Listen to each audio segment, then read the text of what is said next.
बच्चों, आज आप पढ़ेंगे व्याकरण का पाठ 2, जिसका शीर्षक है वर्ण विचार। वर्ण विचार। वर्ण शब्द का अर्थ है ध्वनि या कोई आवाज़, अर्थात ध्वनि का सामान्य अर्थ है आवाज़।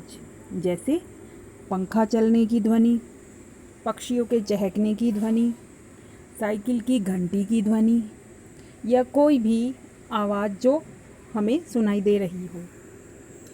इस प्रकार व्याकरण में ध्वनि का अर्थ है वर्ण। जैसे हमारे यहाँ गणेश उत्सव धूमधाम से मनाया जाता है। इसमें गणेश और उत्सव शब्द के हम वर्ण विच्छेद करते हैं। जैसे ग, अ, न, ए, श, अ। उत्सव उ, त, स, अ, व, अ। ये वह सबसे छोटी ध्वनि जिसके और टुकड़े नहीं किए जा सकते वर्ण कहलाती है। इसमें हमने गणेश और उत्सव शब्दों के छोटे छोटे टुकड़े किए हैं। ठीक है, अब हम बात करेंगे वर्णमाला के बारे में। किसी भाषा में प्रयोग होने वाले वर्णों के क्रमबद्ध समूह को वर्णमाला कहते हैं। जैसे अ, आ, ई, उ, री, ए, ऐ, ओ, औ, अंग, अह, क, ख, ग, घ, अंग इत्यादि। ये सब वर्णमाला हैं। किसी भाषा में प्रयोग होने वाले वर्णों के क्रमबद्ध समूह को वर्णमाला कहते हैं। जैसे अब इसके बाद आगत ध्वनियाँ, जैसे अ, ज, फ। ये आगत ध्वनियाँ हैं जो दूसरी भाषा से हमारी भाषा में आई हैं। हिंदी वर्णमाला में कुल 52 वर्ण हैं। वर्ण के भेद। वर्ण के 2 भेद होते हैं, स्वर और व्यंजन।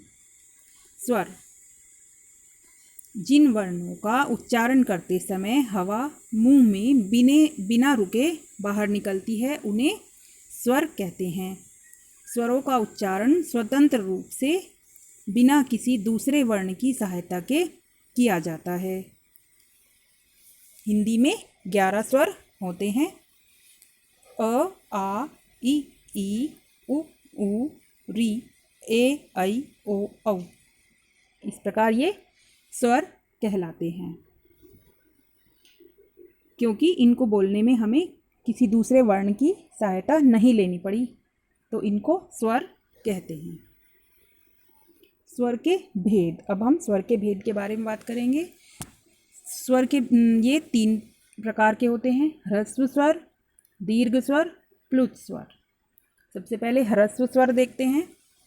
जिन स्वरों के उच्चारण में बहुत कम समय लगता है उन्हें ह्रस्व स्वर कहते हैं। ये 4 होते हैं, जैसे अ, ई, उ, री।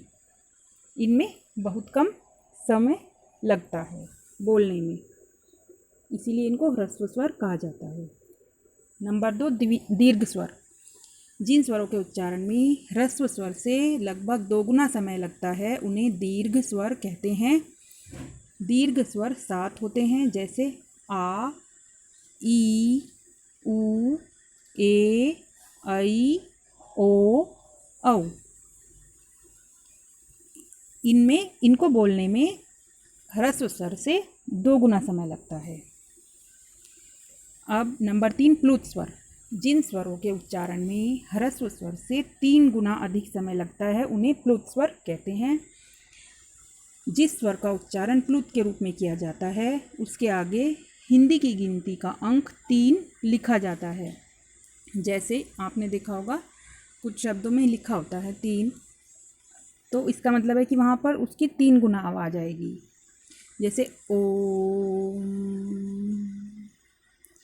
भैया या काका, तो हमने इसमें 3 गुना आवाज़ आई है, तो यहाँ पर इसलिए ये प्लुत स्वर हो गए हैं। अब हम बात करेंगे व्यंजन की, व्यंजन के भेद की। व्यंजन जिन वर्णों का उच्चारण स्वरों की सहायता से किया जाए तथा हवा कंठ से निकलकर मुंह में रुककर बाहर आए, उन्हें व्यंजन कहते हैं। हिंदी में मूल व्यंजन 33 हैं। व्यंजन के भेद: स्पर्श व्यंजन, अंतस्थ व्यंजन और ऊष्म व्यंजन। अब हम इनके बारे में जानेंगे। नंबर 1, स्पर्श व्यंजन। जिन व्यंजनों का उच्चारण करते समय हवा कंठ, तालु, मूर्धा, दांत और होठों का स्पर्श करके मुख से बाहर निकलती है, उन्हें स्पर्श व्यंजन कहते हैं। स्पर्श व्यंजन 25 होते हैं, क से लेकर म तक। स्पर्श व्यंजन को 5 भागों में बांटा जा सकता है: क वर्ग, च वर्ग, ट वर्ग, त वर्ग, प वर्ग। क वर्ग में क, ख, ग, घ, अंग। च वर्ग च, छ, ज, झ, ऐ। ट वर्ग ट, ठ, ड, ढ, अण। त वर्ग त, थ, द, ध, न। प वर्ग प, फ, ब, भ, म। इस प्रकार ये स्पर्श व्यंजन हैं। नंबर 2, अंतस्थ व्यंजन। जिन व्यंजनों का उच्चारण स्वरों और व्यंजनों के मध्य होता है, उन्हें अंतस्थ व्यंजन कहते हैं। ये 4 हैं: य, र, ल, व। ऊष्म व्यंजन। जिन व्यंजनों का उच्चारण करते समय हवा मुंह में टकराकर ऊष्म अर्थात गर्मी पैदा करती है, उन्हें ऊष्म व्यंजन कहते हैं। ऊष्म व्यंजन भी 4 हैं: श, स, ह। इस प्रकार ये आपके स्वर और व्यंजन के बारे में जानकारी थी। आप इनको अच्छी तरह से समझेंगे। इसके बाद मैं आपको प्रश्न भेजूंगी और उनके उत्तर आपको इस वीडियो से देखकर समझकर स्वयं लिखने हैं। धन्यवाद।